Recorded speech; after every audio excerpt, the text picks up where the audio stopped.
My name is Jeanne and I would like to talk to you about the state of crisis here in California.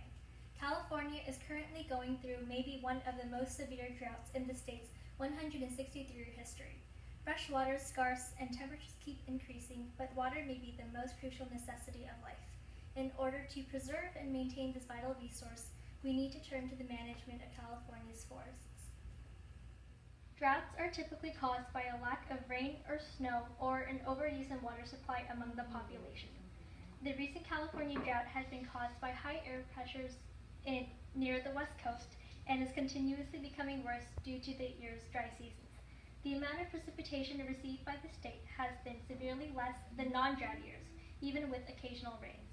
This has been a major cause of concern for scientists and California residents. However, many people, especially the residents of California, are still oblivious to the urgent necessity of preserving water. I think that in order to reduce the effects of the drought and sustain our natural environment, we need to address this problem first. A professor of geography and environmental studies at Cal State East Bay, Scott Stein, said, "We continue to run California as if the longest drought we are ever going to encounter is about 7 years. We're living in a dream world." In accordance with Governor Jerry Brown, who tells us we need to reduce 20% of our daily water use, he tells us that we need to step out of our comfort zone and try to take small steps every day to move forward in addressing the drought as everyday citizens. In a personal interview with Alan Fulton, the Irrigation and Water Resources Advisor at the University of California Cooperative Extension Tehama County, he inferred that the drought had started before 3 years ago and might possibly evolve into a mega-drought. We also need to take action in getting involved in maintaining our forests. Because forests control a lot of the water quality and sometimes the quantity of drinking water, we need to preserve these natural reservoirs.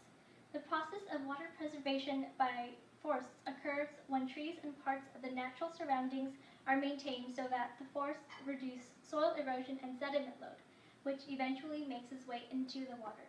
This will largely benefit the quality of water.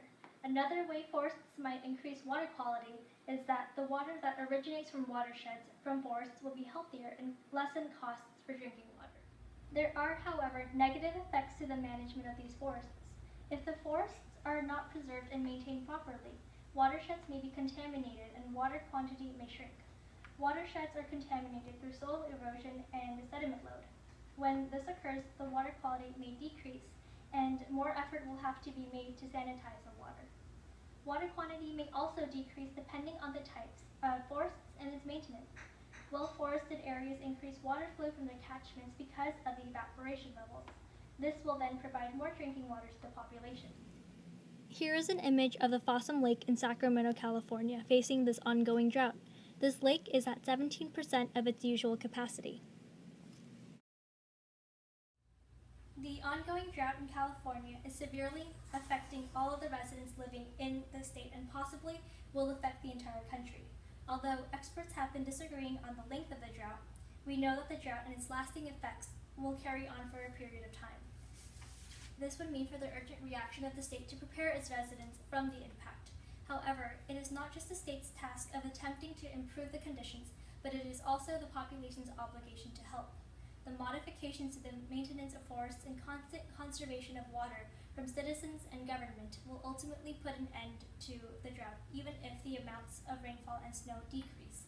These actions will ultimately allow the state to pass the time without suffering hard consequences. We now know that water conservation is urgent and necessary in minimizing the effects of the drought and controlling the water supply levels. If we all take part in mastering what we can do each day, either as the government or everyday citizens, this problem will be solved in no time. Thank you.